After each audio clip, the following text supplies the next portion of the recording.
আজ 22শে শ্রাবণ বিশ্বকবি রবীন্দ্রনাথ ঠাকুরের প্রয়াণ দিবস উপলক্ষে আসানসোল পৌর নিগমের উদ্যোগে আসানসোল বিএনআর মোড়ের রবীন্দ্র ভবনে মূর্তিতে মাল্যদান করে 22শে শ্রাবণ পালন করা হয়।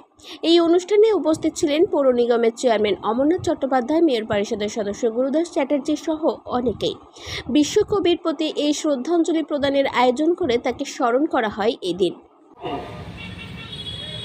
তার বিভিন্ন কবিতায়, বিভিন্ন সাহিত্য গল্পে, উপন্যাসের মধ্যে এখানে কিছু লেখা রয়েছে।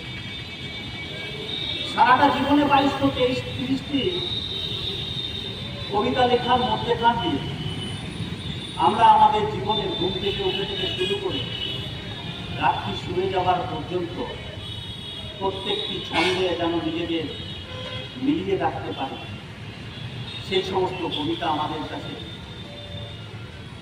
লিখে দিয়ে গেছে। আইনস্টাইনের মতন বিজ্ঞানী বারবার শ্রদ্ধা জানিয়েছে কবিগুরুর কাছে এবং তার সংস্পর্শে আসার চেষ্টা করেছে।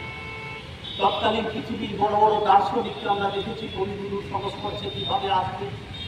রাশিয়ার প্রধানমন্ত্রী থেকে শুরু করে রাশিয়ার প্রেসিডেন্ট কীভাবে কবিগুরুর সংস্পর্শে আসছে আমরা দেখেছি। সেই সময় আমরা দেখেছিলাম তার সাম্যবাদের কথা, আমরা দেখেছিলাম তার সামাজিক মানুষের কথা, আমরা তার দেখেছিলাম নিম্নবর্গের মানুষের কথা,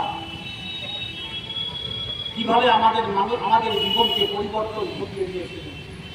আবার পরাধীন ভারতবর্ষে ব্রিটিশ সরকারের বিরুদ্ধে জালিয়ানওয়ালাবাগের হত্যাকাণ্ডের মতন নৃশংস হত্যার প্রতিবাদও করেছিল।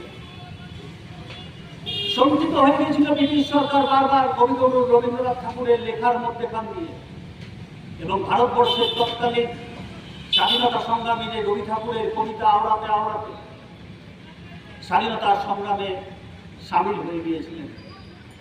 আমরা দেখেছি সেই সময় কত মানুষকে প্রীতিলতা ওয়াদ্দার মতো স্বাধীনতা সংগ্রামীকে দেখেছি, যখন তাকে গুলিবিদ্ধ হয়ে মারা গেল তখন তার পকেট সার্চ করছে, তখন আমরা দেখতে পাচ্ছি যে কবিগুরুর কবিতা তার হাতে লেখা পকেটের মধ্যে এখানে।